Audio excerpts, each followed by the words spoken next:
డిఎస్సిలో పోస్టులు అమ్ముకున్నాడంటే నారా లోకేష్. దమ్ముంటే బయటకు వచ్చి ప్రెస్ మీట్ పెట్టాలని నారా లోకేష్. ఈ సవాల్ చేస్తుంది ఎవరో కాదు, అంబటి రాంబాబు. మరేం చెబుతారు మరి దీనికి?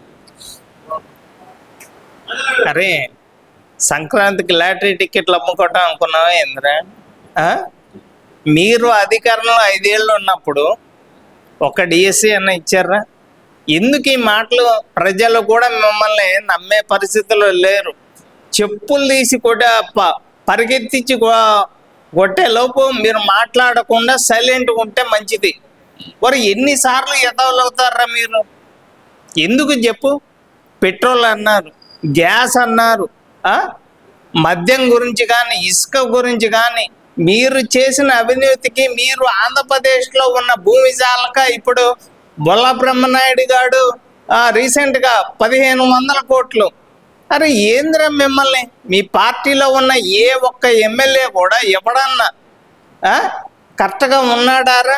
నీకు నీటిపారుదల శాఖ మంత్రి అయితే నాకేం తెలుసు టీఎంసీ అంటే, నాకేం తెలుసు క్యూసెకండ్ అంటే, నాకేం తెలుసు డయాఫ్రామ్ వాల్ అంటే?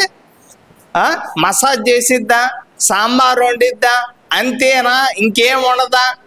నీ బొమ్మ సత్తెనపల్లిలో పెడతారా? అటు సంజన ఇటు సుకన్య ఓపెనింగ్ లక్ష్మీ భారతితోనే చేస్తారంట. అది చూసుకో ముందల. ఆయన అంటుంది అదేగా, నేనేమన్నా ప్రశ్నిస్తే కనుక నన్ను గంట అరగంట విమర్శించడం తప్పితే వీళ్ళు చేసింది ఏమన్నా ఉందా అంటున్నాడు కదా ఆయన కూడా. 16,347 ఉద్యోగాలు ఇచ్చారా? ఇంకా ఇంతకన్నా ఏం కావాలరా? నిరుద్యోగులకి ఉద్యోగాలు వస్తున్నాయి, ఉద్యోగస్తులకి జీతాలు వస్తున్నాయి.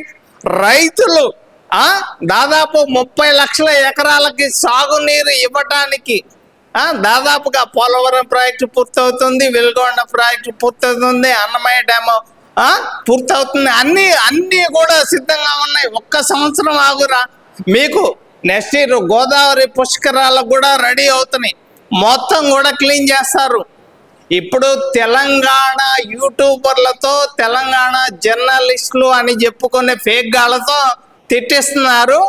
ఇక అక్కడ కూడా ఇక అంతా కూడా అస్సామే. అక్కడ కూడా ఇంకా చెప్పేది ఏం లేదు, మాటలు లేవు, మాట్లాడుకోవటాలు లేవు. సరే, ఇవన్నీ ఒక ఎత్తు.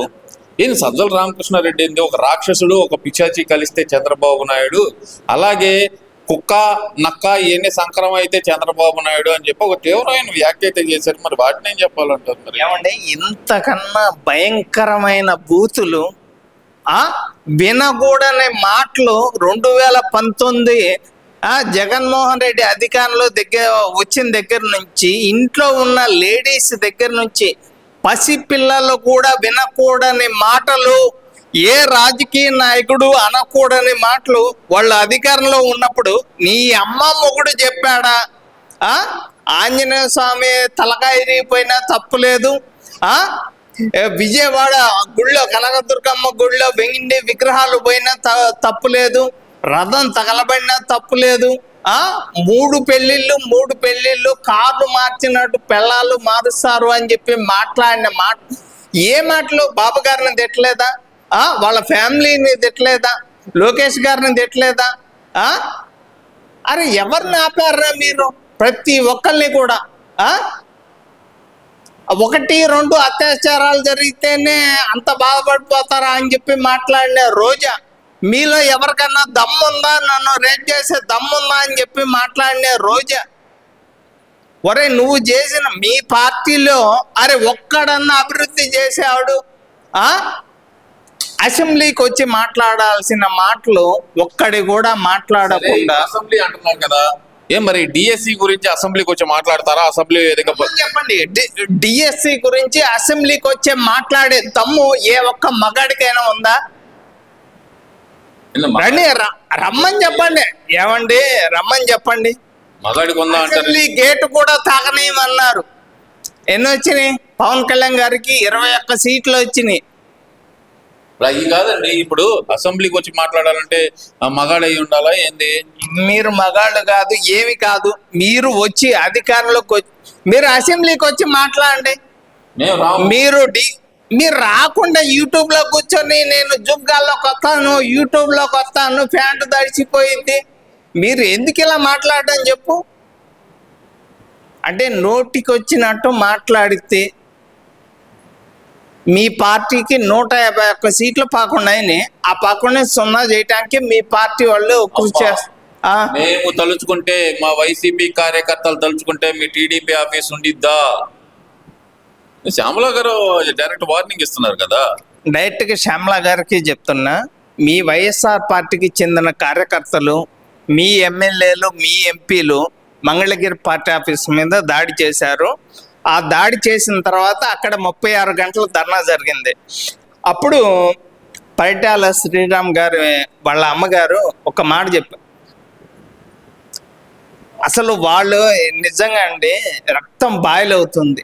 పార్టీ ఆఫీసు బాలగొట్టినప్పుడు నిజంగా వాళ్ళు అన్ని దారుణాలు చేసి ఇంకా మళ్ళీ అదే దారుణాలు చేస్తామంటే ప్రజలు అంతా గమనిస్తున్నారు. వీళ్ళు అధికారంలోకి వస్తే ఏం చేస్తారు, మళ్ళీ వీళ్ళకి ఓటు వేయవచ్చా లేదా, ప్రజలు అన్ని గమనిస్తున్నారు. ఒక అధికార ప్రతినిధి వార్నింగ్ ఇస్తున్నా, అందులో యాంకర్ శ్యామల గారు వార్నింగ్ ఇస్తుంటే నాకు ఎలా చూడాలనిపిస్తుంది అంటారు దీన్ని అసలు? సార్ మొన్న నాతో అక్కడ మీరు నమ్ముతారో నమ్మరు కానీ నాతో సెల్ఫీలు దిగుతుంటే ఒక అతను సెల్ఫీ దిగి నేను వైసీపీ అన్నాడు. ఏం సార్ చెప్పండి అంటే నన్ను అయితే మాట్లాడిచ్చే టైం అయితే నాకు ఇవ్వలే, కానీ మీరు అప్పుడు సజ్జల గురించి కానీ విడతల రజనీ గురించి కానీ మాట్లాడేటప్పుడు నేను సజ్జల పక్కనే ఉన్నాడు అన్నాడు. మరి అలాంటి వ్యక్తి వచ్చి కూటమి అధికారంలోకి వచ్చిన తర్వాత నాతో ఫోటో దిగి సార్ నా మీదే కేసులు పెట్టారు అని చెప్పి ఆయన నాకు చెప్తే, సార్ ఎవరిని వదిలిపెట్టారు, వాళ్ళ అమ్మ మీద కేసు పెట్టాడు. అది కాదండి, ఇవన్నీ కాదు అసలుకి. నేను ఓపెన్ గా అడుగుతున్నాను మిమ్మల్ని. ఇంతసేపు వార్నింగ్ ఇస్తుంటే శ్యామల మీద యాక్షన్ ఎందుకు తీసుకోవట్లేదు? సజ్జల రామకృష్ణారెడ్డి నోటికి వచ్చినట్టు మాట్లాడుతున్నాడు. ఇది ఏందంటారు? అంబటి రాంబాబు అయితే ఓపెన్ ఛాలెంజ్ చేస్తున్నాడు, నారా లోకేష్కి దమ్ముంటే ప్రెస్ మీట్ పెట్టవయ్యా నువ్వు అని. ఏందంటారు? లోకేష్ గారు భయపడ్డారా ప్రెస్ మీట్ పెట్టడానికి? సార్ మీరు దమ్ముంటే అని చెప్పి మాట్లాడము, మీరు మగవాళ్ళు అయితే మాట్లాడినా అని చెప్పడము, పప్పు అని చెప్పి అంటాము, ఎన్నో రకాలుగా అన్నారు సార్.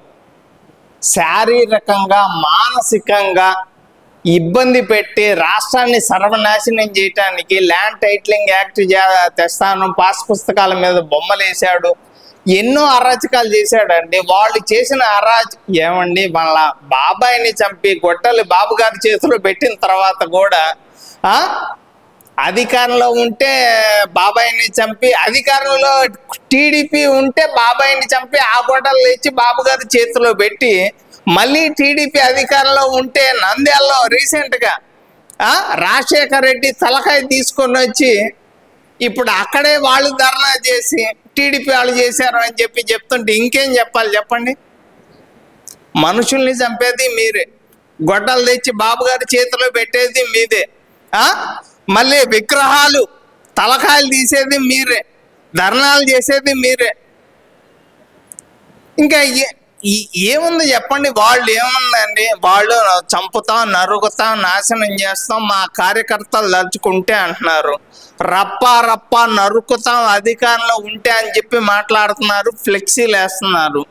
రీసెంట్గా మీరు చూసారా, బెంగళూరు ఐపీఎల్లో గెలిచిన తర్వాత కర్నూలులో రీసెంట్గా బస్ అద్దాలు బాలగొట్టారు. మరి వాళ్ళు ఎవరు ఏదైనా కానీ వాళ్ళు టీడీపీ కార్యకర్తలు అయినా కూడా వాళ్ళ మీద కేసు నమోదైంది. వాళ్ళు దాదాపు 15 నుంచి 30 మంది దాకా ఉన్నారు. వాళ్ళు ఎవరు ఏంది అని కాదు, కేసులు నమోదైన అక్కడి నుంచి నడిపించుకుంటా పోలీస్ స్టేషన్ కూడా తీసుకెళ్ళడం జరిగింది. నిజంగా కర్నూలు పోలీసులకే హ్యాట్స్ ఆఫ్ అని నేనైతే ఖచ్చితంగా చెప్పగలను.